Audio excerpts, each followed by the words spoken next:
It's been a long day without you, my friend. And I'll tell you all about it when I see you again. We've come a long way from where we began. Oh, I'll tell you all. Damn, who knew all the planes we flew? Good things we've been through. That I'll be standing right here, talking to you about another path that I know we love to hit the road and laugh, but something told me that it would last. Had to switch up, look at things different, see the bigger picture. Those were the days, hard work forever pays. Now I see you in a better place. Oh, oh.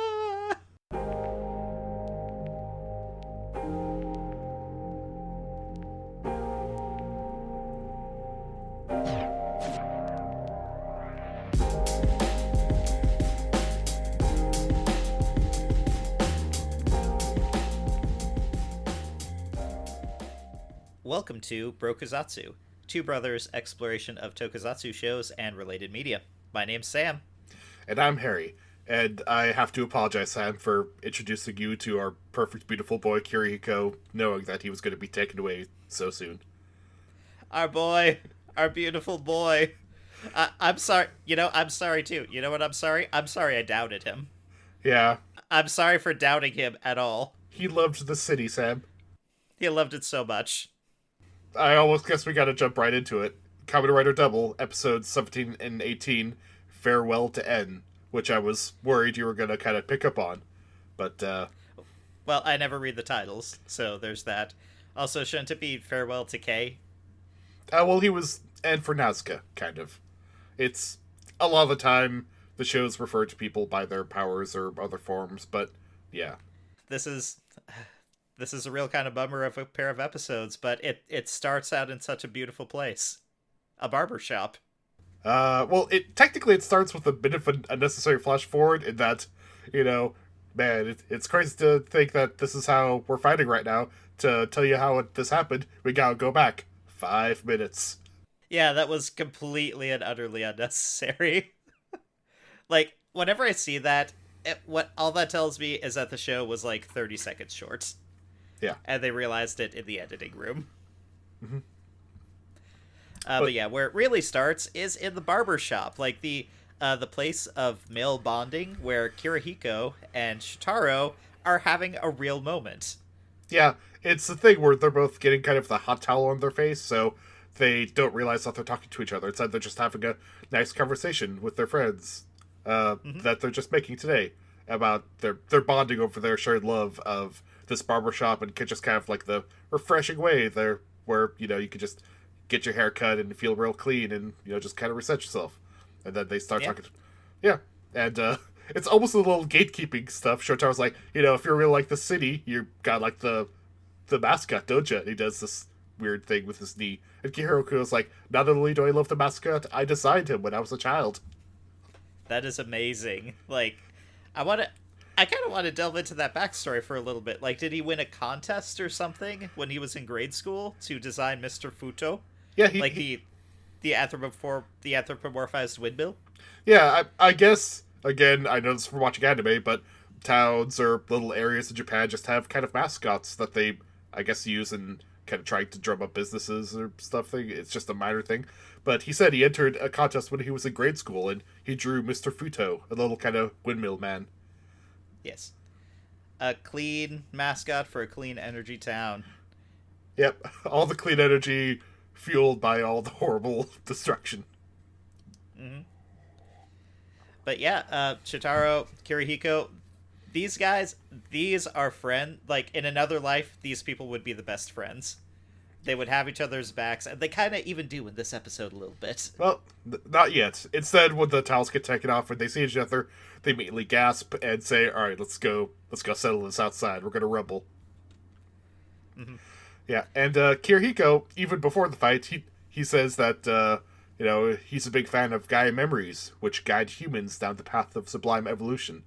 It kind of reveals that his motivation, it's almost a transhumanist thing, where he likes to see humans develop their full potential, and if some shitty businessmen end up killing themselves with it, it's not the biggest deal ever because it probably benefits humanity as a whole. So we learn, why exactly he's doing this whole stuff. He also says something else before the fight, and that he says his full name. Like, they're just totally just abandoning this whole secret identity thing. So from this point forward, Kamen Rider, the Sonozaki family totally know who each other are. They're not that secret about it. Yeah.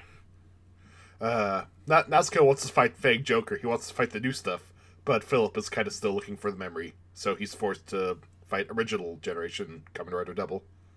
Yep, and he's kicking his ass with his super speed power. Yep. He's just flash stepping around, dodging all the moves. He's doing pretty good, and he's about to land a big hit on Double when the barber shows up. And they both kind of do the, honorable thing where they, disengage from things that, like, we'll sell this when there's no civilians around. Ugh. Hey, it's the barbershop. Barbershop is agreed upon neutral ground in all the transmedia properties.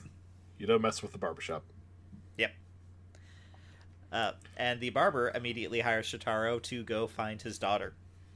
Yeah, she's been out and about, not coming home, it could be kind of typical teenager stuff, and he just wants to make sure that she's safe, decent job.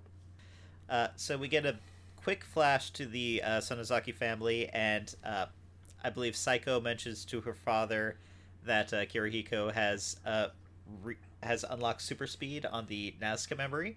And Ryubi is happy about this, saying like, oh, yeah, he's unlocked level 2 of the Gaia memory. Alright, I guess that's something. You didn't get Philip last episode, and so we're not able to get new memories, but you're making some progress. Yeah, he definitely says it in a way that would imply that there are levels above level 2 for the Nazca memory, although maybe I was just reading into that. Back at the detective agency, Shotaro walks in, and there are a bunch of mouse traps and glue traps everywhere, because Philip and Akiko are just really trying to find that Fang memory. And I just gotta take this, it may be a weird side note, but considering what you and I learned when that house had a mouse problem, don't use glue traps for mice. Oh yeah, glue traps are kind of terrible. Like, on paper, they sound... Well, anyway. On paper, they sound like they'd be merciful, but if a tiny mouse is trapped and thinks it's gonna die, it will do desperate things to try to get free, and it gets ugly fast. Oh yeah, it gets ugly to the point where you have to get some very heavy books to put it out of its misery. And you feel bad for days. The traps that are like kind of gravity-based, and you put the food in, and the mouse goes in, and then it shifts and closes on the mouse, those were much more merciful, and they seem to work. Yes, get those. And then just drive them a couple blocks away, dump the mouse in a field, and it's a happy mouse and you're a happy person. Take that, other neighbors. Yep. We never met them. Back to the case. Akiko is all about getting that dollar. And as they leave, Philip is listening to Wakana on the radio, talking about the rumors of a Birdman attacking people. Shotaro goes to meet with Queen and Elizabeth, the two teenagers who have probably the most impressive information network in the entire city. They really seem to have a bead on every single student in Futo City. They have the superpower of knowing how to navigate social media, I guess. Well, not just knowing how to navigate, but like they're up on everything. Like Shotaro mentions a name, and they're able to give him actionable intelligence immediately. I guess that's true. They don't need to go for resources. Mm-hmm. It's kind of terrifying, actually. Yeah. But yeah, they lead Shotaro to go and find the runaway daughter, and it turns out that she's just a runaway. Like she's just out with her friends and hanging out with some ne'er-do-well friends who are turning into a Birdman. Yeah, Shotaro is terrible with teens because he kind of pulls some of the jokes that Akane, that's the girl's name, thought was funny when she was a super young child, and doesn't seem to understand that she's now growing up and maybe trying to deal with some stuff. You say that Shotaro is terrible with teenagers, like he's not terrible with any other age category? I mean, he's okay with... I guess he was okay with the very young children by just straight up lying to them. And being on their same mental level. But yeah, the kids are... It turns out they're hanging out in abandoned skate parks and sharing Gaia memories. Just like sharing needles. And God, it's... the imagery of the burned up, like, underarms That is a lot of just heroin imagery right there. I mean, it's the metaphor is a lot more direct in these episodes. The kids are turning into a Birdman. They try to fight Double, but they're kind of dumb kids and they're not very good with the memory, so they get beaten a couple times. One of them runs off with a memory, as another's arm starts to fucking fall off. And Kirihiko observes this, right? Or does he interfere? Oh no, he shows up. He was kind of watching, just doing his usual stalking of Double for, his own personal reasons. When he notices the kids doing stuff like inserting the memory without the kind of connection port. That here's the episode where they reveal that memories, when they give you the memory, they also give you kind of the port thing so that you can put it in. Mm-hmm. And these kids are doing all kinds of crazy stuff and impossible stuff, and he's interested in signs of this. Also, he's interested because he and his organization have a rule of not selling to kids. Yep, it's very shades of Godfather right there. Don't sell them near schools. Yeah, but he tries to be a respectable, he's a high class villain. Mm-hmm. Thank you. Who believes himself to be the hero. Like, in his mind, he is the good guy, and that plays a lot better with him than with a lot of these other people. Yeah, he's helping evolve humanity, That's his whole goal. And as Shotaro talks to the girls, they explain that they just one day got this memory and they're just having fun flying around the city like you would. It's if you were a teen and you suddenly got a superpower device, fuck yeah, you'd transform and just start messing around. Which is all fun and games until one of them says, "Hey, we should also start murdering people." Yep. Shotaro goes to was it the ramen shop or the newspaper stand? It's the ramen shop, where, as you refer to the back scratcher cop and non-back scratcher cop, are referring to some hotshot cop that's being assigned to their division. Mm-hmm. I'm sure that's not going to come up. Yes, a little bit of foreshadowing there. And they are attacked by a flying bird, who just kind of starts gunning down the area, and Shotaro shows up, does some kicking, and knocks him to the ground. Philip actually shows up too, because he's testing his theory that Fang memory shows up when he's in danger. So he kind of intentionally gets attacked by the bird, and Fang does show up, block the attack, and they use Fang Joker to take it out. Yeah, Philip really commits to this whole "I don't actually believe I'm in danger" thing by walking straight into a line of fire. Yeah, he's a smart guy. He was probably pretty certain about it. Oh, and I mean, also, were you pissed off about this? Because Akiko, finally learning the lesson, showed up to grab Philip as he was about to fall. But, of course, because this is one of the first times they're breaking out the different transformation, Shotara's the one who falls. Well, I mean, I appreciated that Akiko was there to try and catch Philip as he falls. And, when Shotaro hits the ground, it's not like there's going to be any appreciable brain damage. What's he gonna lose? It's a curb stomp. This is just a shitty teen with a memory that he doesn't know has to use. And anyway, Kirihiko shows up to say, "Yeah, all this stuff I double checked. We never sold this memory to any kids. Also, I'm going to murder you, Double, because that's what I do." We have an ep break where the Nazca memory level 2 and the Kamen Rider effectively level 2 with a Fang memory are going in for a fight. Yep. Mid-season upgrade versus Fang Joker level 2. It's rough for Nazca. His super speed is starting to help, but then suddenly in the middle of the fight he kind of staggers and he starts to freak out. There may be something going a bit wrong with this guy. And Philip is about to skewer him through the throat when Shotaro stops him because he notices a poster behind him of Mr. Futo, the happy little windmill. Weird reasons for Shotaro to spare people. And Philip is, in these episodes... Philip's the murder guy. Philip is definitely the more prone to murder of the two. Philip totally would just kill the Joker. Yes, he would. Kirihiko, because he loved the city, Shotaro's going to give him one last chance to try to set things right. And they go off, they talk to Akane. All of the victims of the Birdman were her track rivals. And also, during the fight, Philip knows that she actually has the connector thing on her arm, so the memory was given to her specifically. Yes. By the organization, because they're the only ones who could implant the mount. It was basically using it because she was just having a slump in her track records and just needed something to kind of take her mind off of it. And she says that it even helped her run a little bit better when she wasn't using it. So, I don't know. I think there's residual guy memory effects, even if you That's yeah. Even when you stop using it, it does have some effect on your body, like maybe giving you minor superpowers or killing you, depending on how it The works. drug metaphor is extremely strong in this episode. Kirihiko, kind of wandering around the Sonozaki mansion, notices the secret passage lamp, which I guess is just always on. Because when you turn it off, it leads to the big portal in the bottom of the Sonozaki mansion. He goes down into the Resident Evil laboratory. Yeah. Where Ryubi, handily shows up and explains the plot that says, yeah, this is the source of all Gaia memories. This is where we, use the memories of the Earth to develop new and interesting powers. And, also, we want to develop as much as we can with the powers, so using children lets them evolve super fast and then die. So we're going to get some really good data out of those kids. Kirihiko, being the true hero of the story, cannot accept that, and so he transforms into Nazca to take on his father. Yeah, he pulls his memory on Ryubi. He's full in on stopping this. Akane, and kind of a crazy withdrawal fit, beats the hell out of Philip and Akiko and runs out to try to find a new memory. And she finds it, with Psycho, who is wearing a morning dress, maybe slightly prematurely. Well, it also has, a mask, or rather a shawl to partially obscure her face, which is probably something that the rest of the drug dealers should care about.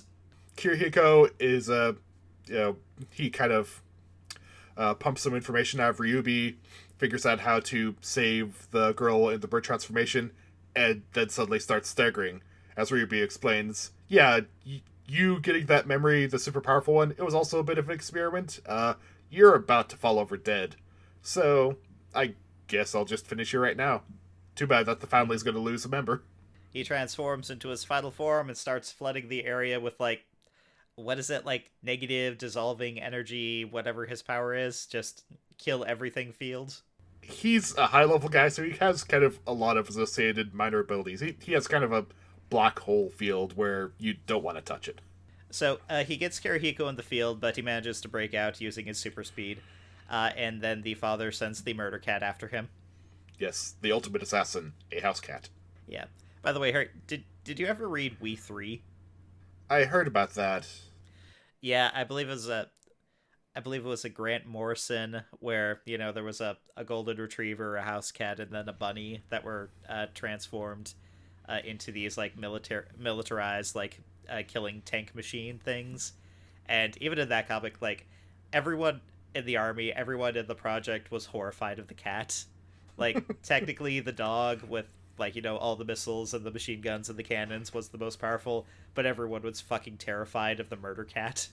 And that makes sense because it's cats. Yeah.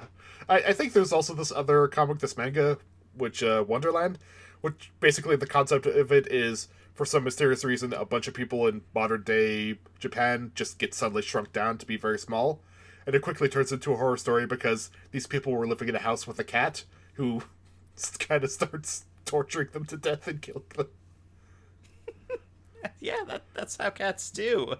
That's just how cats do. Every cat is a murderer just waiting for their moment to pounce. And we own 5 of them. Bird is flying around the city, evolving with new superpowers. Yes, she reaches a new level, an armored head level 2 type of thing with bigger and more powerful guns. Yeah, the fight is not going well. There's lots of stuff going on right here. Kirihiko is getting beaten up by Mick elsewhere, but Wakano shows up and saves him. He knows that theoretically he doesn't have very long, but more importantly, he's lost his goal in life, and asks Wakano, what am I supposed to do now?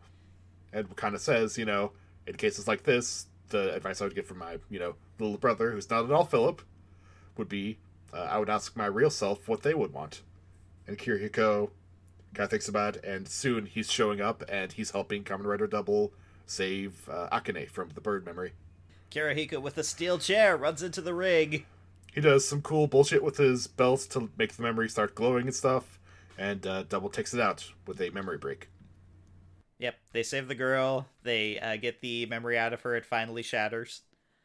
And she is saved from the evil memory drug addiction. Kirihiko kind of smiles to Double. You're going to have to take good care of the city, and gives him, the little keychain thing of Mr. Futo. and also warns him that the museum is a way bigger problem than they might think. Kirihiko's last scene in the show is to go to a rooftop where he meets with Psycho, saying like, "Hey, I love you. I would run away with you. Like, I don't care about all the money, everything. I just want to have a good life with you. How about it?" And Psycho kind of sighs and murders him. I know.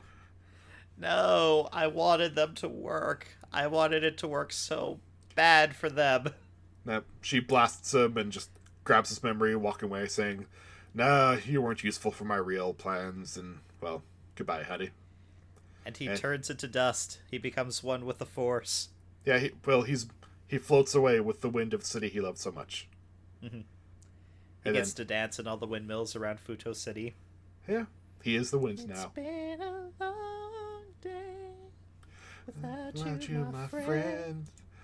And I'll tell you all about it when I see you again. And the stinger on the episode is a mysterious man who you may have seen if you saw the movie, who shows up on a motorcycle and says, "God, the wind of the city. I fucking hate Fudo City." And he flips in the air the XL memory. Mm-hmm. The second Kamen Rider appears, and it looks like he's a teenager with attitude. Well, probably not a teenager, but he does kind of have a baby face. No, I guess you didn't realize this. You remember earlier when the two cops were talking about some kind of hotshot who was being assigned to their division? Mm-hmm. This guy's a fucking cop. Oh, yeah, I picked up on that. Oh, Sam, you can't be certain with you. But, I mean, he does... Talk about the mysterious radio host who showed up. That is the end of this two-parter of Kamen Rider Double, and it is also kind of the end of the first major arc, the first third of this show. They have established the setting, all the main characters are here, except for the ones they're going to add. You know the stakes and everything, and this is Kamen Rider Double, and it only continues from here. So did we want to do our retrospective before we went into Garo? Yeah, let's do that now. Sam, this is your first time seeing Double. What do you think? I'm really digging it so far. I mean, the show. First off, I kind of want to give props to the show designers. Like, at a lot of these shows, a lot of the children's superpower shows, the power sets, like the various abilities of both the monsters and the heroes, don't really come into play as much as they probably should. But all the fights on this show, especially, it was kind of a complicated scenario in this particular episode for how Shitaro and Philip had to take out this bird monster in very specific ways to keep the girl inside safe, and they had to use a lot of different powers to do so. So just, there was a lot of thought, a lot of deliberate planning that went into, the fight choreography, and just the stretch arm power, which should be a joke, is actually really narratively useful in a lot of these scenarios. No, yeah, Luna Power is... I guess calling it flexible is a bit of a pun, but it's... you can figure out exactly, like, in certain situations, it makes a lot of sense why would they use certain powers, When he talks about, alright, I'll switch to the Luna Power so we can grab her out of the hostage situation, or, like, to home the shots around the enemy. Or when certain enemies, like, oh, well, heat will probably work against the virus and stuff like that, or we need extra firepower, stuff like that. Go to metal form for extra defense. This form for extra agility. You know exactly why he's doing it. And they lose it a little bit in all the series later on. I gotta say, like, yeah, from O's on, the powers are kind of just a smorgasbord of little doodads and stuff that you attach to your belt. And even though theoretically O's has, like, belts or powers that are, like, from the speed line or, like, the strong gorilla guy, what powers he uses in the setting doesn't really matter. Switches, literally there's an episode where the main character's point is that he can use any switch, even the dumb kind of ink foot thing, like drawing with your foot. He can use that usefully in battles. Wizard is dumb and it's wizard. But I just want to say, like, the deliberate thought that went into the choreography, that's indicative of the quality of the entire show. Like, this is a very well thought out, very well planned out show, and I'm really appreciating the characters, I'm appreciating the action, I'm appreciating the setting. Like, this is a solid ass Tokusatsu series, Harry. I thank you, and I'm sure that the next one you show me will be just a train wreck in comparison. So I look forward to that as well, because the train wrecks are almost more fun to talk about. Yeah, I'm planning to show you Ryuki next, and that's gonna be something. I actually haven't seen Ryuki, but from everything I've heard, it's something kind of special. I'm so looking forward to that. Kamen Rider Double. It's not the first Kamen Rider I saw. That was O's, and also I showed you O's first. But there's a reason why people say this is a good jumping on point, because it's just super solid.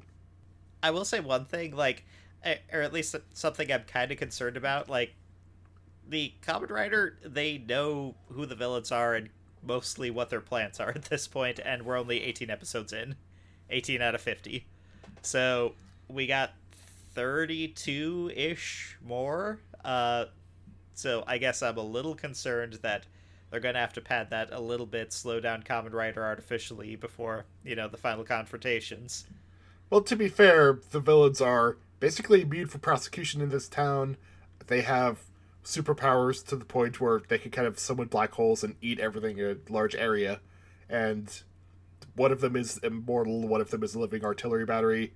They're a little hard to stop at this point, so they gotta work smart.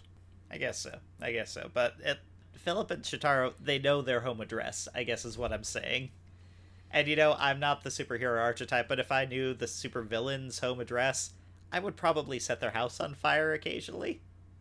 They're always moving to the plot. All right, so long as they can keep it narratively coherent, that is all I ask for. So that's it for this week for Kamen Rider Double. Let's move on to episode 2 of Garo, the one who shines in the darkness. Yay! And I think in this episode we finally kind of see what that subtitle kind of means. Yeah, I guess if we take it very literally. This seems like a show we should take very literally. Yeah, not a lot of subtext in this. No, Nope. It starts in a oddly common scene in the Garo universe, a midnight real estate deal in a abandoned warehouse or something like that. I've worked a lot of jobs, like, some sales positions. I don't think I've ever met with a client, in an abandoned warehouse at midnight, as he was flanked by, like, a couple, I don't know, what were they, girlfriends, prostitutes, what were they supposed to be? Let's just call them floozies. I feel like that covers a lot of bases. Yes, a casino magnate with a couple floozies. Yeah, who is being, begged by this other developer for the Kaneshiro group that he sells this property. The guy is doing the full-on kind of Dokuza position, like the bowing as low as possible to the ground, where you're like pressing your face to the ground, saying, "Please, please sell this property. We need it. I'll do anything, sir." Yes, he will do anything. He'll pay anything. And then the man asks for double, and the guy on the ground is shocked, which seems a little like, if you say I'll pay anything and the person says pay double, I mean that's not the most unreasonable thing you're gonna say. Like, that has to come into your mind. Like, you have a figure, and then you have 2 times that figure. Yeah, the usual shitty thing in that situation, I feel, is to say add a 0 on the end. Ugh. So in that case, double is almost reasonable.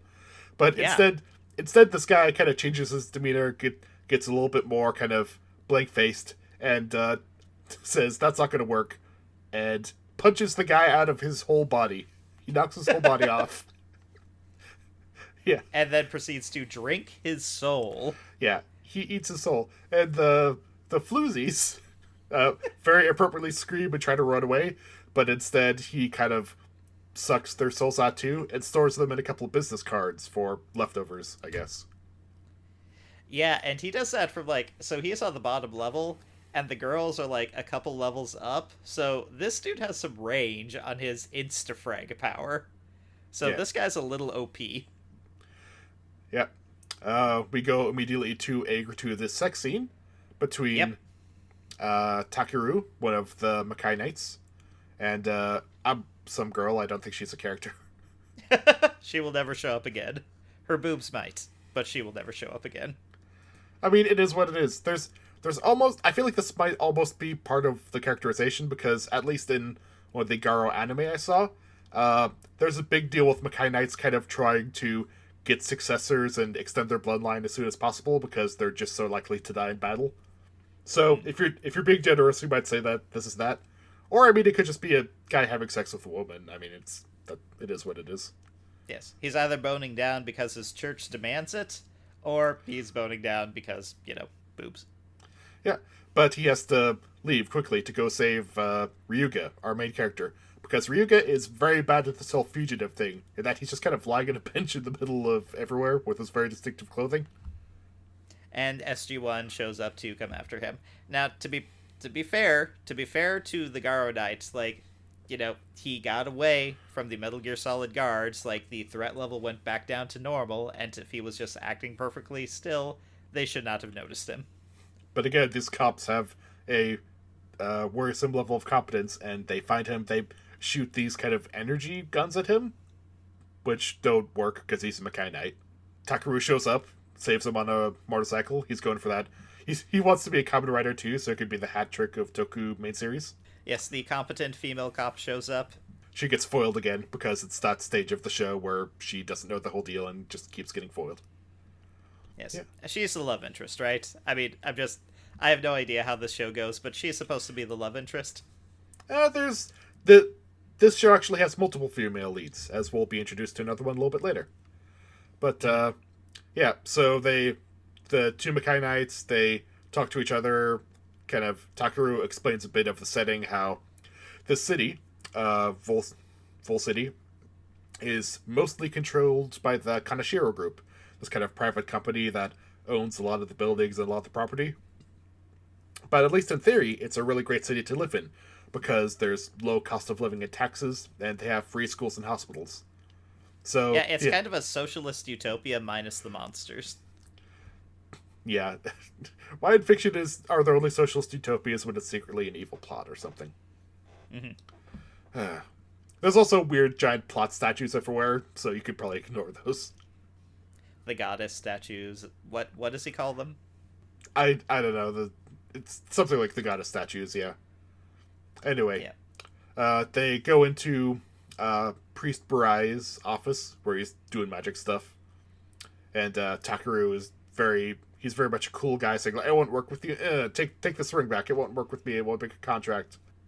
I won't fight horrors with you. I'm gonna go off and do my own thing." And Barai's like, "These horrors are really weird. They're kind of super special, and they're doing extra stuff. Mm-hmm. They're really hard to hunt down. They're breaking the horror rules."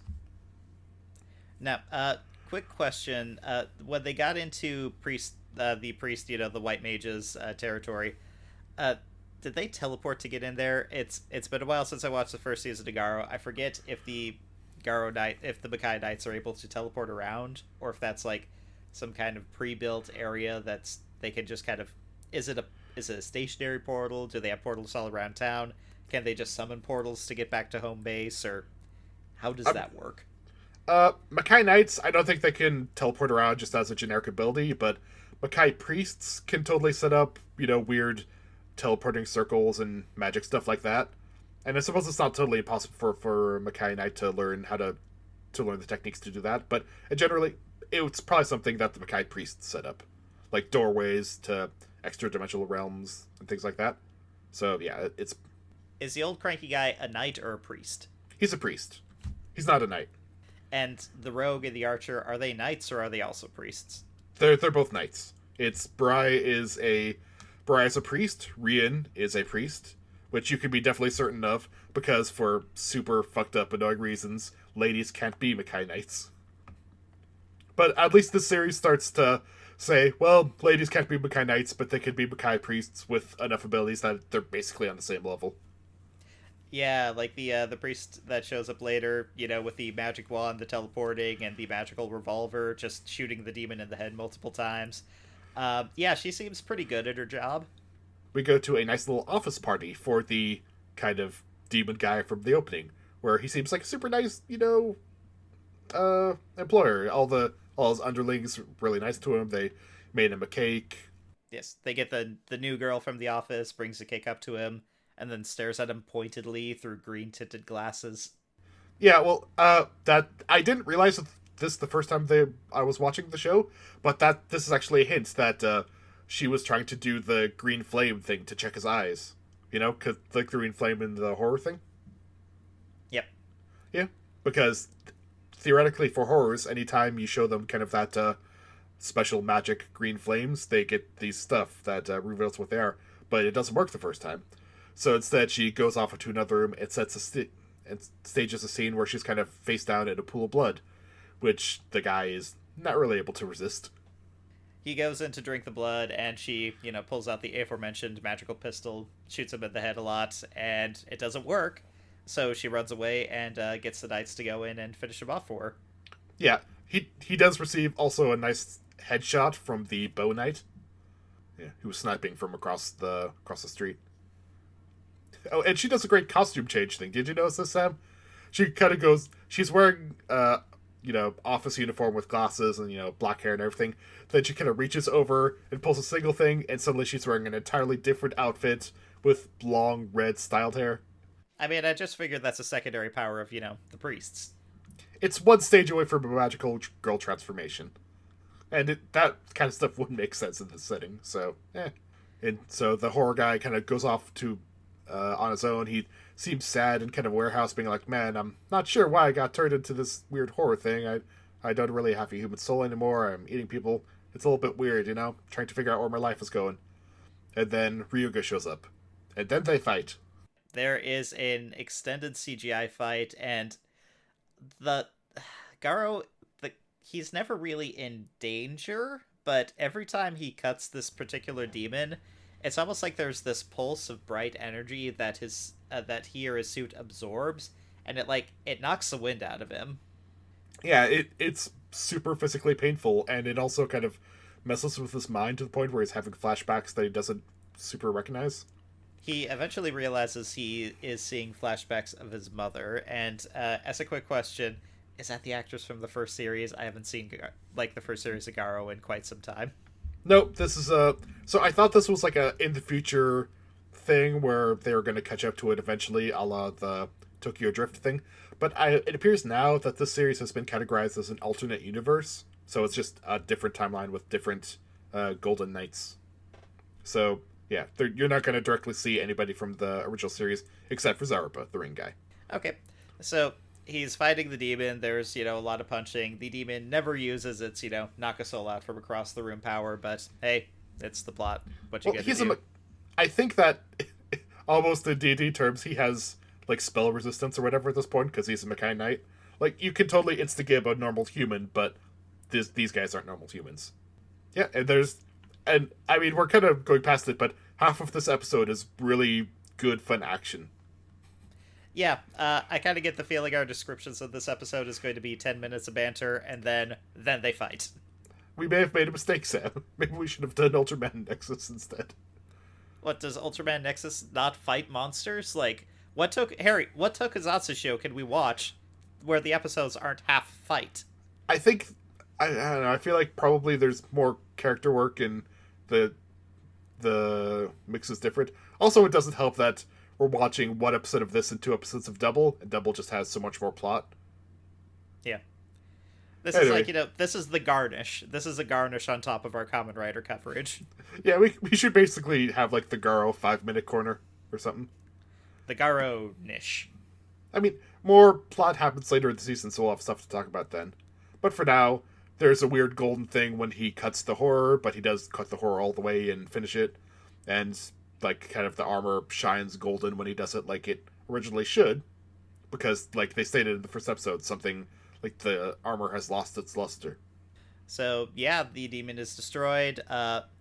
The main character, he is just kind of leaning against a staircase afterwards, completely drained and weeping from the mental trauma of the fight. He is messed up by this fight. And as a result of that, he pledges to cleanse the city of the specific type of demon, whose name I cannot remember, which surprises no one.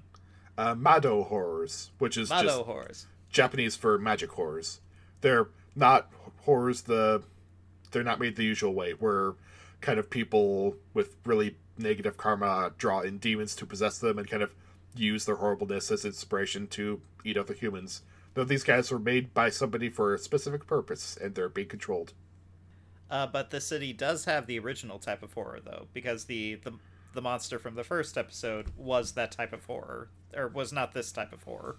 Right. It's got 2 flavors of horror. Well, they mentioned a third. there were two types of horror that they mentioned, and then they mentioned this new magic type of horror. Uh, Right? Or did I miss something? Or I insert think something? I think at this point there's just two types of horror. Okay.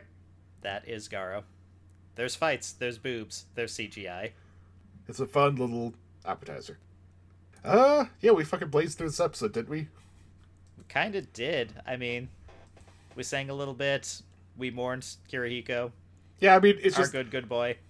we had the strong driving plot of Kirihiko's death that we were with that we had to deal with as soon as possible, and then Garo was just quick nothing. So yeah, this is it.